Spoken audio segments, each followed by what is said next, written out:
दोस्तों, आज आजमगढ़ में वोटिंग चल रही है।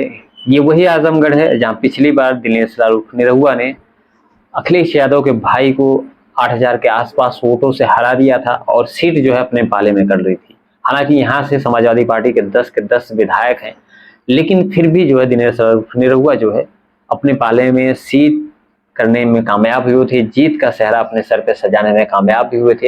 हालांकि वोट जीत का अंतर बहुत ही कम था।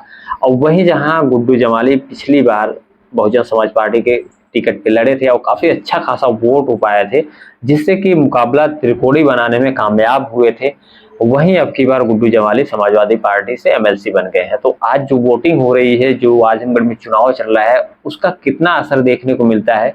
जिस तरीके से अखिलेश यादव ने गुड्डू जमाली को अपने पाले में किया, तो कहीं न कहीं बताया जा रहा था कि जो अधिकांश वोट मुस्लिम जो वोट था गुड्डू जमाली के पाले में गया था, जिसकी वजह से कहीं न कहीं बताया जा रहा था कि धर्मेंद्र यादव चुनाव हारे थी, वो कहीं न कहीं समाजवादी पार्टी की तरफ वोट जाता हुआ दिखाई दे रहा है। लोगों का मानना भी था कि समाजवादी पार्टी का वोट जो है बढ़ा है। लेकिन जिस तरीके से मायावती ने यहाँ आजमगढ़ पे कैंडिडेट बदले, 3-3 बार कैंडिडेट बदले, पहले तो भीम राजभर को उतारा था यहाँ से, तो ऐसा बताया जा रहा था कि जो राजभर वोट है वो बसपा को कुछ ना कुछ मिलेगा, जिससे कि भारतीय जनता पार्टी का सीधे तौर पर नुकसान होता हुआ दिखाई दे रहा था। लेकिन होता या नहीं होता ये तो बात की बात थी।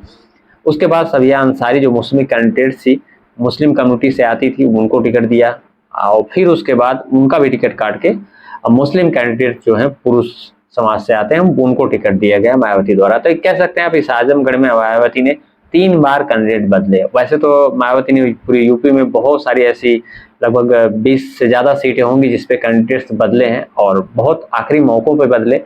लेकिन आजमगढ़ में 3 बार कैंडिडेट्स बदला गया बीएसपी द्वारा। और कहीं न कहीं लोगों द्वारा ये भी बताया जा रहा है कि इनके कैंडिडेट्स बदलने की वजह से मतदाता कंफ्यूज है और कहीं न कहीं जो बीएसपी का जो कोर वोटर भी है, वो भी कहीं न कहीं इधर-उधर जा सकता है या उसमें भी अन्य पार्टियां सेंधमारी कर सकती हैं। अब फिलहाल आज तो वोटिंग चल ही रही है।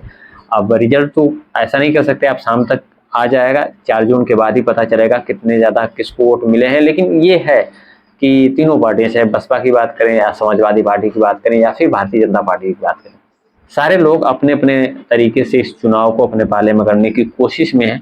कुछ लोगों का यही आरोप है कि जो बहुजन समाज पार्टी है, भारतीय जनता पार्टी को फायदा पहुंचाने के लिए वर्क कर रही है या फायदा पहुंचाने के हिसाब से कैंडिडेट्स का चुनाव कर रही है या फिर किया है।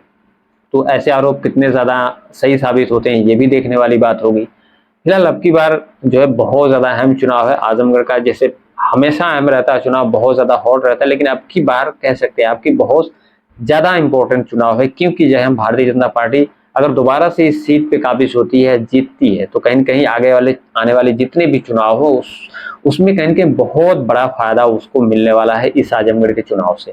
और वहीं अखिलेश यादव अगर इस चुनाव को जीतते हैं धर्मेंद्र यादव के रूप में, तो ये आप कह सकते हैं कि आने वाले चुनाव में काफी ज्यादा इससे उनको भी फायदा मिलने वाला है।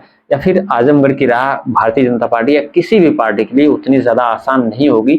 लेकिन अगर चुनाव समाजवादी पार्टी यही हारती है, इस बार भी हारती है, तो कहीं न कहीं अपने वोट को बचाने की एक चुनौती बन जाएगी समाजवादी पार्टी के लिए आगे आने वाले चुनाव में। क्योंकि 10 के 10 अगर विधायक हैं समाजवादी पार्टी से, तो कहीं न कहीं एक प्रश्न चिन्ह लगेगा कि 10 विधायक होते हुए भी सीट को नहीं जिता पाए, इस आजमगढ़ की सीट को अपने हाथ में नहीं रख पाए, अपने पाले में नहीं रख पाए। और जहां पे अखिलेश यादव, डिम्पल यादव, बड़े बड़े नेता तक आ गए थे और जो यादवों का भी गढ़ माना जाता है, समाजवादियों का गढ़ माना जाता है, उस सीट को बचाने में कामयाब नहीं हो पाए, तो एक प्रश्न चिन्ह जरूर लगेगा कि समाजवादी पार्टी के ऊपर। और कहीं न कहीं आने वाले जो आगे के चुनाव होंगे उसमें उसका नुकसान भी समाजवादी पार्टी को उठाना पड़ सकता है। फिलहाल आजमगढ़ की सीट से कौन जीतने वाला है, दिनेश लाल निरहुआ या धर्मेंद्र यादव, वोटिंग तो चल ही रही है। ये कमेंट सेक्शन में आप जरूर बताइएगा किसकी हवा चल रही है, कमेंट सेक्शन में जरूर बताइएगा। मिलते हैं आपसे नेक्स्ट वीडियो में। जय हिंद।